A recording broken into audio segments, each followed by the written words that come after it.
Bonjour. Prépare-toi à découvrir des choses fascinantes sur la science. Des chercheurs qui étudient le cerveau ont découvert un petit groupe de cellules spéciales dans le cerveau des souris. Ces cellules pourraient nous aider à comprendre pourquoi, après ne pas avoir assez dormi, on a besoin d'un sommeil beaucoup plus long et profond. Cette découverte pourrait un jour aider à créer de nouveaux traitements pour les gens qui ont des problèmes de sommeil. La science montre aussi que manquer de sommeil peut changer notre cerveau, nous donnant envie de manger plus et nous faisant prendre du poids.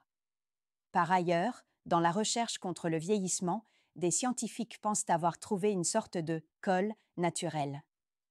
Elle pourrait réparer l'ADN abîmé dans les cellules du cerveau. Cela pourrait offrir des remèdes à long terme pour des maladies graves comme Parkinson ou Alzheimer. Des chercheurs de l'établissement français du sang, l'EFS, ont trouvé un tout nouveau groupe sanguin. Ils l'ont appelé Guada négatif. Il a été découvert chez une femme originaire de la Guadeloupe. C'est le 48e groupe sanguin identifié dans le monde. Pour l'instant, cette femme est la seule personne connue à avoir ce sang extrêmement rare. Cette découverte est unique au monde et résout un mystère qui durait depuis 50 ans dans le domaine de l'étude du sang. C'est une nouvelle très importante pour la sécurité des dons de sang. Une entreprise pharmaceutique nommée Vertex a testé un nouveau traitement pour le diabète de type 1, une maladie où le corps ne fabrique plus d'insuline. Le traitement, appelé Zimislecel, utilise de nouvelles cellules créées en laboratoire à partir de cellules souches. Ces nouvelles cellules ont été données à 12 adultes qui avaient du mal à contrôler leur diabète. Les résultats sont incroyables. Après 1 an, le corps des patients a recommencé à produire sa propre insuline. 10 d'entre eux n'avaient même plus besoin de s'injecter de l'insuline. Tous les patients avaient un bon niveau de sucre dans le sang et n'ont pas eu de problème grave. L'entreprise espère pouvoir proposer ce traitement à tout le monde d'ici 2026. L'agence américaine qui autorise les médicaments et les traitements, la FDA, a pris une décision importante. Elle a arrêté les nouveaux essais cliniques qui envoyaient des cellules humaines vivantes en Chine ou dans d'autres pays jugés hostiles. Ces cellules y étaient génétiquement modifiées avant d'être réinjectées aux patients. Cette décision a été prise pour des raisons de sécurité nationale et d'éthique.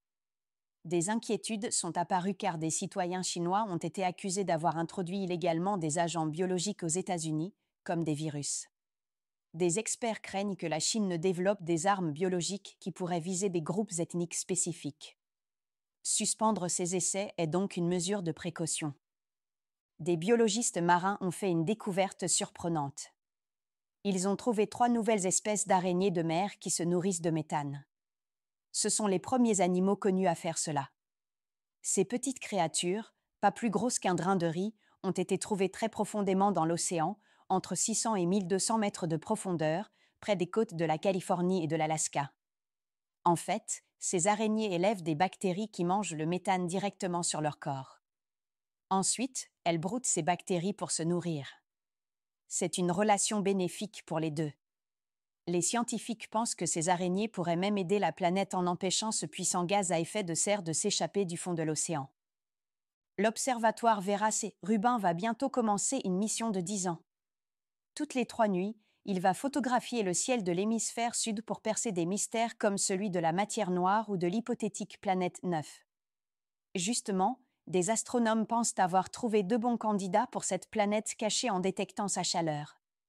De son côté, le télescope spatial James Webb de la NASA a fourni des images extraordinaires.